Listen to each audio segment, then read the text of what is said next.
Halo rekan-rekan semuanya, kembali lagi bersama saya. Kali ini saya ingin melanjutkan pembahasan terkhusus mengenai Pi Network lagi. Di sini saya berada di dalam Pi News Media memberitakan informasi tentang Pi Network beberapa jam yang lalu. Infonya adalah sebagai berikut ini. Pendiri Pi Network, Dr. Nicholas Kokalis, ini penyebab besar mengubah seluruh umat manusia diwujudkan sedikit demi sedikit. Ini adalah sosok daripada Dr. Nicholas Kokalis, orang yang menghebohkan dunia baru-baru ini ya, yang mana untuk Pi Network di sini sampai saat ini sedang viral di seluruh dunia, bahkan di Indonesia dan di berbagai negara, teman-teman.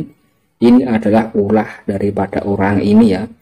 Jadi orang ini berulah dengan membuat blockchain atau membuat cryptocurrency Pi Network, teman-teman, yang mana untuk sampai saat ini sudah diunduh lebih dari 50 juta kali ya di dalam Play Store, dan sudah di mining sebanyak lebih dari 35 juta orang di seluruh dunia.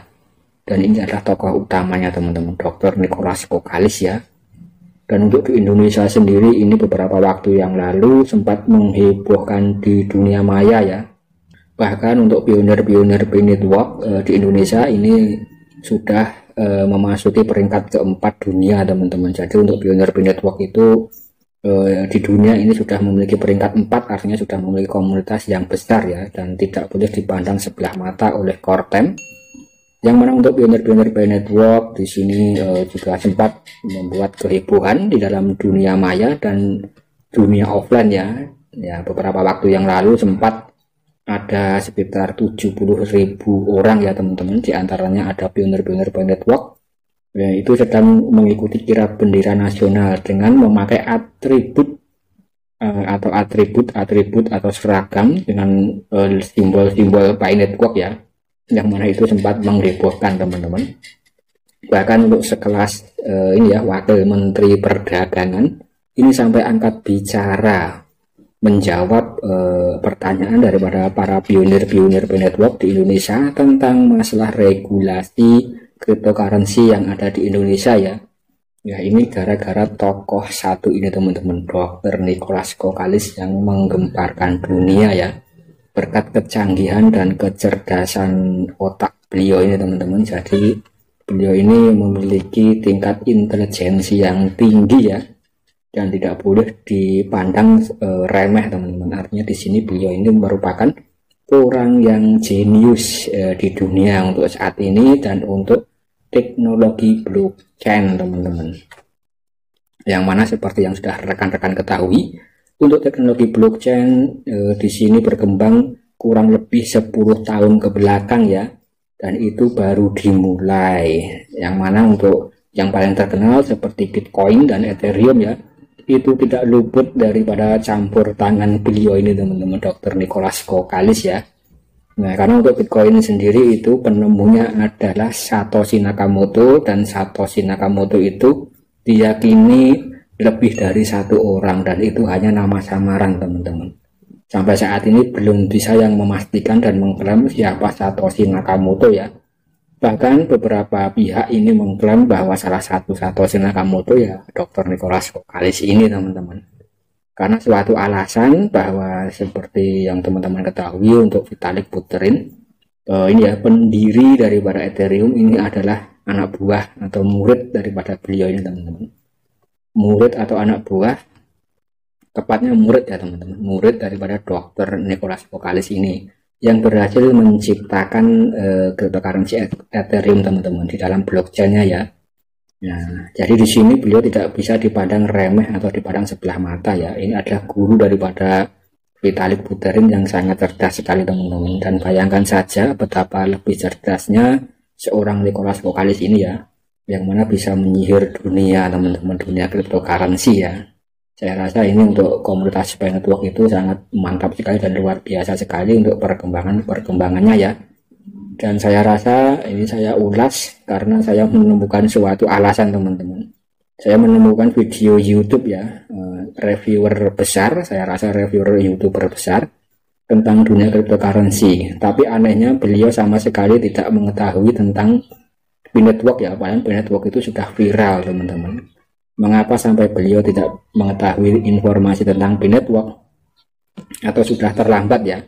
Ya karena memang untuk Binetwork itu sendiri cryptocurrency yang sampai saat ini belum terdaftar di exchanger manapun teman-teman, dan tidak melakukan ICO ya, atau ICO teman-teman. ICO dan ICO ya, itu adalah salah satu penawaran awal untuk sebuah cryptocurrency atau koin atau token ya, seperti semacam IPO untuk saham teman-teman. Dan di sini untuk Binetwork tidak melakukan semacam itu ya, jadi tidak ada yang dirugikan sama sekali, dan tidak ada orang yang beli koin di awal, itu tidak ada untuk Binetwork teman-teman. Jadi murni 100% gratis ya, sampai saat ini tidak melibatkan mata uang fiat di dalamnya.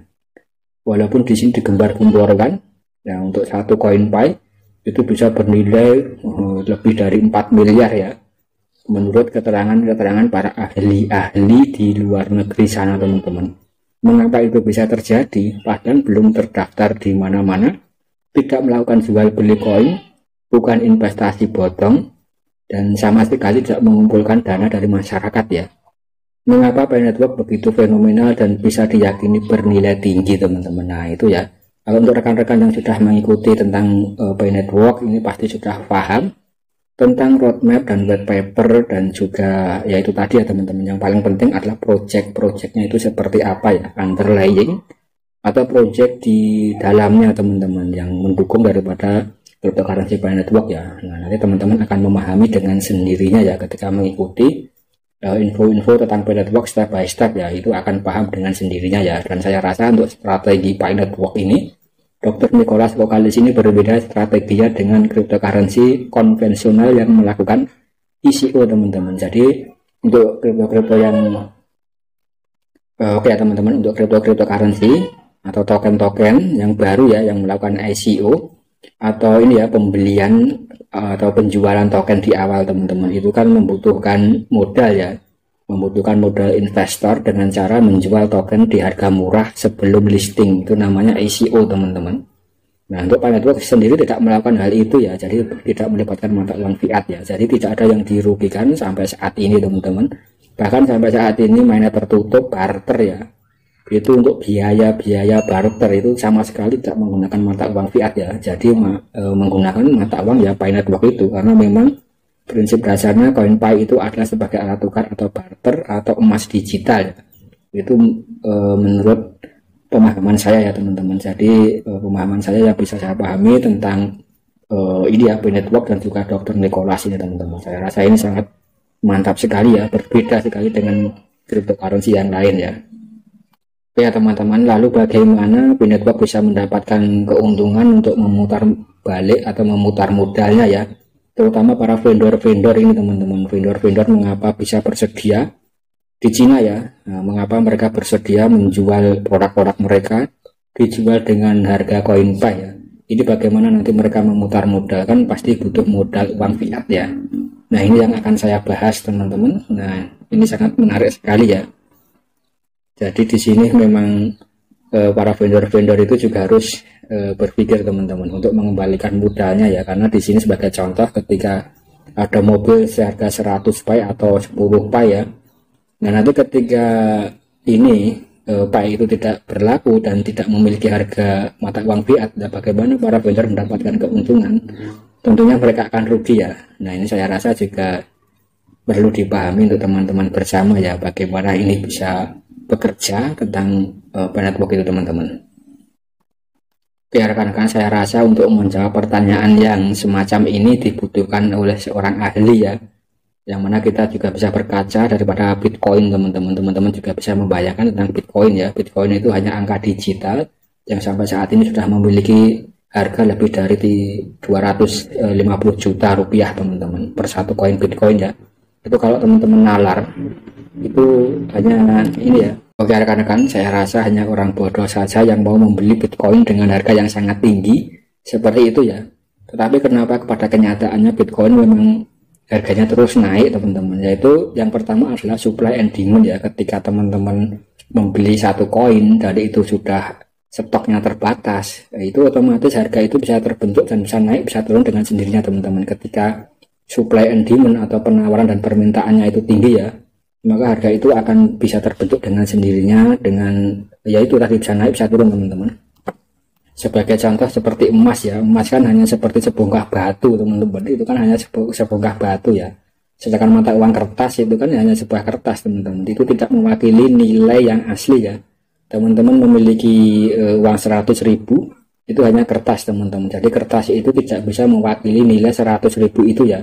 Tapi kalau emas kan sudah berlaku di seluruh dunia teman-teman, jadi walaupun sebongkah batu itu memiliki nilai ya, apalagi mutiara ya, kurang lebih seperti itu teman-teman. Itu hanya sebagai konsep dasar awal ya, bagaimana suatu itu bisa memiliki nilai harga atau nilai jual teman-teman ya, tergantung daripada kita menghargai nilai tersebut. Berarti seperti itu ya, kurang lebihnya seperti pemain sepak bola Cristiano Ronaldo, Kylian Mbappe, Lionel Messi, dan bahkan siapapun itu ya, harganya bisa 100 juta euro, ada yang mencapai 200 juta itu ya teman-teman. Itu kan kalau kita lihat itu tidak logis ya, tapi itu bisa terjadi teman-teman ya, karena kita yang menghargai orang tersebut dengan harga seperti itu ya. Itu kurang lebih seperti itu menurut saya pribadi teman-teman.